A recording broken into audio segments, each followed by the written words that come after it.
Ni hao! Teka, baka cancel ako dito ah. Hindi. Pag-usapan kasi natin yung mga China ROM in 2025. So, meron mga nag-request sa inyo na magkaroon tayo ng updates kung ano na nga ba yung kalagayan ng mga China ROM phones na gagamitin natin dito sa Philippines. Na para lang magkaroon kayo ng idea, yung sinasabi natin na China ROM phones, this means ito po yung mga phones na walang global release. So, China ROM version po yung OS na gamit nila. Pero bago ko sabihin sa inyo lahat ng impormasyon na dapat nyo malaman sa pagbili ng China ROM phones in 2025, Editor, pasok na natin yung sponsor natin for today. Wow, heavy, no?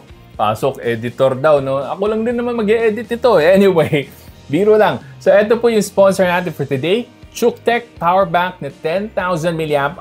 And eto malupit dito, guys. Kayang mag-output ng up to 150 watts. And kung naka-Xiaomi devices kayo, dito nyo lang po ma-activate yung fast charging ng device nyo. So kung naka 67 watts, 90 watts, and even 120 watts yung device nyo na Xiaomi, this is what you'll need. This is the perfect power bank para sa inyo. Hindi po ganun kabigat, 10,000 mAh na yung power. Mabilis rin po mag-charge yung power bank mismo. And syempre, mabilis lang din ma-charge nito yung device nyo kung kailangan nyo talaga ng power on the go. So this is something that I would highly recommend sa inyo. Lahat po ng links nandyan na po sa description box. Ulitin ko, ito po yung Chooktech. Yes, you heard it right. Chooktech. 10,000 mAh na power bank na perfect para sa mga Xiaomi phones nyo. Ano yung editor na yun, no? Nagre-reklamo pa yata. May sponsor na nga eh. Anyway, balik na tayo sa topic natin. China ROM phones in 2025. So bakit nga ba natin kailangan na i-consider yung mga China ROM phones? Well, the number one reason talaga dito is yung price advantage niya over the global release. So madalas, yung presyo ng China ROM version, mas mura kaysa sa global release. For example, yung Vivo X200 Pro, makukuha nyo lang na China ROM version na may Origin OS at around 45,000 pesos. Dito naman sa Pilipinas, lampas 60,000 pesos. I think nasa 70,000 pesos pa nga yung presyo ng Vivo X200 Pro. So napakalaki ng price difference na yon. Kaya sa tingin ko, yan talaga yung major advantage kung bakit i-consider nyo yung mga China ROM phones. And by the way guys, kung naghahanap kayo ng top recommended na China ROM phones ko, lahat po ng links nandyan na sa description box para lang yung pinakasulit and the best specs na phones ang mapili nyo kung sakaling naghahanap talaga kayo ng pinakasulit na device in 2025. Anyway, balik tayo sa topic. So bukod sa presyo, yung specs advantage din. So minsan yung mga China ROM phones, mas may konting advantage yung specs nila. So just an example, let's say yung China ROM version ng isang phone, merong 6,500 mAh na battery capacity. Samantalang yung global version nito, bababa down to 6,000 mAh yung battery capacity. So ganyan po yung madalas na nangyayari na merong specs na napapalitan pagdating sa global version. So if you want the higher and the better specs, usually, China ROM phones yon. Pero hindi naman po palaging ganon. Kasi minsan naman, yung China ROM phone nag-i-improve pagdating sa global versions. So for example naman dito is yung Redmi K70 Ultra na nagkaroon ng better cameras pagdating sa Xiaomi 14T Pro. And then madalas rin mangyari na nagkakaroon tayo ng China ROM version but never na nagkaroon ng global version. At ang pinaka-perfect na example of that is this one, the Vivo X200 Pro Mini, na how I wish merong global version because this is something that I would buy for myself, yung global version nito. But as it is, meron po talaga mga phones na hindi nilalabas outside the China market. So wala tayong choice kung hindi i-import yung mga phones na tulad nito. Pero bukod pa sa better price and better specs overall, ang isa pang advantage ng pagkakaroon ng China ROM is that palagi kayong mauuna pagdating sa updates. So kung magkaroon ng update sa China ROM version, usually yung global version medyo mahuhuli by a few days or a few weeks. And then minsan meron tayong different versions ng OS. So yung OS ng Vivo pagdating sa China ROM is the Origin OS, and then pag nagka-global, FunTouch OS naman yung gamit nila. Para sa akin, mas superior yung Origin OS over the FunTouch OS. Pero bukod sa mga advantages, meron din po tayong slight disadvantages, or baka para sa iba sa inyo, napakalaki ng disadvantage ito. So let's start off with something na inuulit ko talaga palagi, lalo na sa mga reviews ko. Wala po tayong local warranty pagdating sa mga China ROM phones. So Either you have a store warranty, hindi pa tayo 100% sure doon na i-honor talaga ng store yung warranty na ino-offer nila. Kasi from some reports ng mga users na nag-message sa akin, yung iba daw ayaw i-honor yung damage nila na device and sinasabing sila na yung mag-shoulder ng cost ng repair. So isa pong risk yun na wala tayong warranty. But on the other hand, kung warranty talaga yung iniisip nyo and pag-iisipan nyo talaga yung pros and cons na merong local warranty versus walang warranty,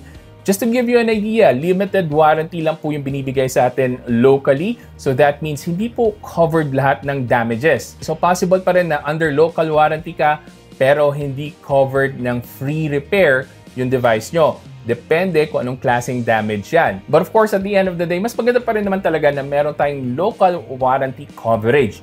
So again, para sa mga bibili ng mga China ROM phones, you have to take note na it's kind of a risk. No, bukod pa doon, maraming nagtatanong kung saan mabibili. Meron pa sa SM yung mga China ROM phones na to. The answer of course is wala po. Kasi wala pong official physical stores na nag-o-offer ng mga China ROM devices. Kung meron mang physical store na mahanap kayo, usually these are resellers. So may konting patong na sa presyo, syempre para mag-profit naman yung reseller, pero hindi pa rin kasing taas ng presyo ng global ROM. So para sa mga madalas na magtanong kung meron bang mga Aiko brand sa mga malls, well, wala po. Kasi wala pong official na Aiko release dito sa Philippines. So China ROM lang po talaga yan and wala po sa mga official stores. Pero bukod pa sa mga bagay na yun, dapat nyo rin po malaman na yung mga China ROM phones may mga pre-installed na Chinese apps. But these are mostly easily uninstalled. So mabilis na po silang ma-uninstall and pwede pong matanggal halos lahat po ng mga pre-installed na Chinese apps. So wala pong problema doon. And then para sa mga nag-aalala na baka naka-Chinese to, hindi po. Meron tayong English language and usually meron pang ang Filipino language na option. And then susunod, ito madalas na pinag-aalala ng karamihan na hindi pa nakasubok ng China ROM phones, wala daw pong Google Play. Pero meron po. Activated naman po yung Google services. Kailangan nyo lang pong i-update yung Google Play using the default store app ng mga device na nabili nyo. So for example, kung Xiaomi or Vivo, punta lang po kayo sa App Store nila and then hanapin nyo lang po yung Google Play and once there, install or update nyo lang po and voila! Meron na agad kayong Google Play on your device. And then ito, nakakatawa to dahil madalas na inaalala ng karamihan din na pag China ROM daw, mag-i-spy daw sa kanila, yung mga personal information daw kinukuha, and then yung mga banking apps nananakawan or baka mawalan ng pera. Well, hindi po totoo yun kasi never pa po nangyari sa akin na nawalan ako ng pera sa mga banking apps ko na nilagay ko sa mga China ROM devices ko. Mas nawalan pa ako ng pera sa pag-shopping ko sa Amazon na hindi na binalik sa akin yung around 50,000 pesos ko. And that's a US company, guys. So I'm just saying, para sa mga masyadong takot dyan na pag China ROM, na nakawin yung personal information and yung mga pera nyo, that is not the case, guys, and that's not gonna happen at all. And speaking of banking apps, karamihan ng mga applications na ginagamit ko gumagana ng maayos tulad ng Metrobank, Land Bank, Union Bank, BPI, and GCash. Now, yun lang po yung mga sigurado ko 100% na gumagana. Yung ibang banking apps, wala po kasi akong accounts doon. So, hindi ko po masasabi sa inyo, pero I can tell you na may mga ibang government apps na hindi gumagana na maayos sa mga China ROM phones. So, check nyo na lang po sa Facebook groups kung ginagamit nyo yung mga applications na yun. And kung miyembro kayo ng Tech Tambayan, pwede nyo i-post doon. I-allow ko po yung mga questions like that. Now, isa pang big concern pagdating sa China ROM phones, yung mga delayed notifications. Now, honestly, na-experience ko rin po ito. Mapa Xiaomi man yan, Vivo, Realme, nagkakaroon talaga tayo ng delayed notifications, lalo na sa Facebook Messenger app. Kung yung concern na yan ang talagang inaalala nyo para hindi bumili ng China ROM phones, I'm telling you guys, meron pong mga workarounds, marami pong available sa YouTube na pwede nyong gamitin para sa device nyo para hindi magkaroon ng delayed notifications. And then moving on sa next concern nyo, pagdating sa China ROM phones, yung mahinang signal. Now, this one, hindi ko kayo mabibigyan ng 100% accurate na information, but based on other users, madalas na nawawalan ng signal pagdating sa mga provinces yung mga naka-Globe. And I think this has something to do with the network band na gamit ni Globe. So, kumpara sa Smart, mas may signal ako pag nasa probinsya. So, let me know in the comment section yung actual user experience nyo kung naka-China ROM kayo and kung anong network yung gamit nyo in the province. Kasi dito sa Manila, pag naka-Smart ka or Globe ka, pag China ROM yung gamit mo, okay lang yung signal. Walang problema so far. Susunod na concern, gumagana daw ba yung GPS and yung Google Maps? And the answer is yes. Gumagana na mabuti yung Google Maps and GPS. The only thing na hindi gumagana 100% is yung timeline. So dito po, hindi tayo nag-update ng timeline. So just in case mahalaga sa inyo na natatrack nyo kung saan-saan kayo nagpupunta, nalalagay yung details ng history ng timeline nyo, that is not activated so far sa mga China ROM phones. No, para naman sa mga gumagamit ng Android Auto, well, here's a good news para sa inyo kasi nagkakaroon na paunti-unti sa mga China ROM phones ng support para sa Android Auto on your China ROM devices. So far, nagsimula ito sa mga flagship phones ni Vivo sa Origin OS 5. So meron na tayong Android Auto support para dito. This is the X100 Ultra. Meron na rin sa X200 Pro Mini ko. So mga China ROM phones po yan.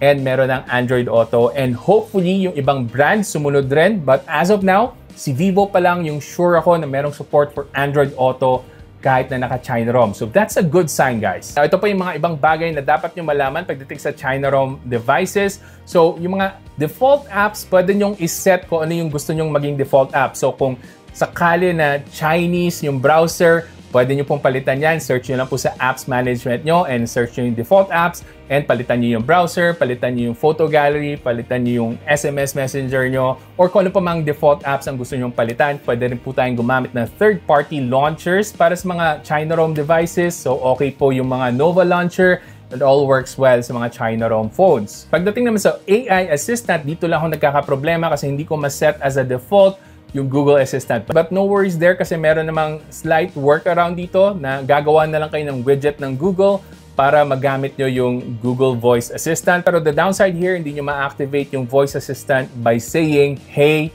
Google." And speaking of Google, wala pa rin circle to search sa mga China ROM devices, which is a sad thing. That is something that I use a lot, yung circle to search na function. So yun lang po yung mga dapat yung malaman tungkol sa mga China ROM phones in 2025. And hopefully, na-cover ko lahat ng concerns nyo. At kung may iba pa kayong concerns, let me know in the comment section. And again, paalala, para sa mga top recommended China ROM phones ko in 2025, lahat po yan, ililink ko dyan sa description box.